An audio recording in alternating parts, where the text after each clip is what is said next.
17 বছর পর টি-20 বিশ্বকাপ জিতল রোহিতের দল। এছাড়া 13 বছর পর কোন আইসিসির ইভেন্টে শিরোপা জিতল তারা। রোহিতের নেতৃত্বে দারুণ ছন্দে ছিলেন বিরাট কোহলি, হার্দিক পান্ডিয়া, সূর্যকুমার যাদব ও জাসপ্রীত বুমরারা। এই দিন জয়ের নায়ক ছিলেন অনেকটাই হার্দিক পান্ডিয়া। শেষ ওভারে তার বোলিংয়ের নৈপুণ্যে 17 বছর পর টি-20 বিশ্বকাপ জিতল টিম ইন্ডিয়া।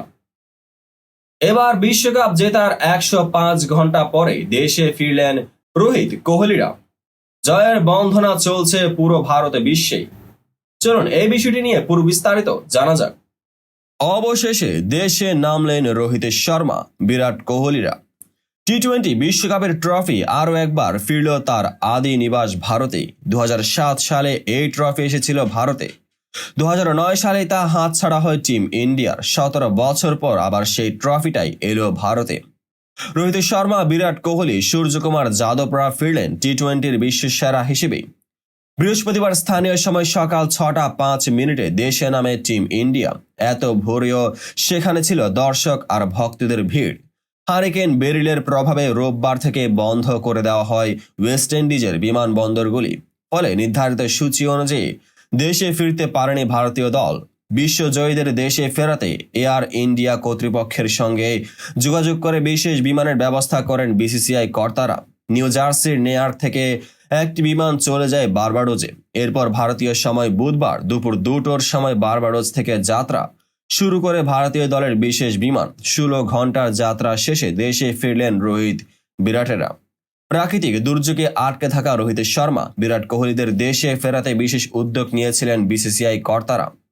এয়ার ইন্ডিয়া কর্তৃপক্ষের সঙ্গে যোগাযোগ করে ব্যবস্থা করা হয়েছে AIC-24WC'র। যে বিমানটি রোহিত কোহলিদের বার্বাডোস থেকে ফিরিয়ে আনছে সেটি নেয়ার থেকে দিল্লি আসার কথা ছিল। বিমানটিকে দিল্লির বদলে পাঠিয়ে দেওয়া হয়েছে বার্বাডোজে। এই বিমানে যে যাত্রীদের ভারতে আসার কথা ছিল তাদের একই সংস্থার অন্য বিমানে ব্যবস্থা করে দেওয়া হয়। AIC-24WCকে খালি করে নেয়ার থেকে বার্বাডোজে পাঠানো হয়। সংশ্লিষ্ট এলাকায় এয়ার ইন্ডিয়ার অতিরিক্ত কোনো বিমান না থাকায় নির্দিষ্ট ফ্লাইট সূচিতেও আনা হয়েছিল পরিবর্তন। এদিকে দেশে নামার পর বিমানবন্দরে জানালা দিয়ে ভক্তদের সঙ্গে মুহূর্ত উপভোগ করেছেন রোহিত শর্মা। স্থানীয় সময় 11টায় প্রধানমন্ত্রী নরেন্দ্র মোদীর সঙ্গে সাক্ষাৎ করবে দলটি। এরপর থাকবে বিশেষ প্যারেড। সন্ধ্যায় থাকবে আরেকটি বিশেষ অনুষ্ঠান। তো বন্ধুরা, ভিডিওটি যারা সম্পূর্ণ দেখেছেন সবাইকে অসংখ্য ধন্যবাদ। ভিডিও শেষে কমেন্ট সেকশনে আপনার মতামত জানাতে ভুলবেন না। আর চ্যানেলটিকে সাবস্ক্রাইব এবং পেজটিকে ফলো করে পাশেই থাকবেন যাতে পরবর্তী ভিডিওর সকল নোটিফিকেশন সরাসরি পেয়ে যান। দেখা হবে পরবর্তী ভিডিওতে।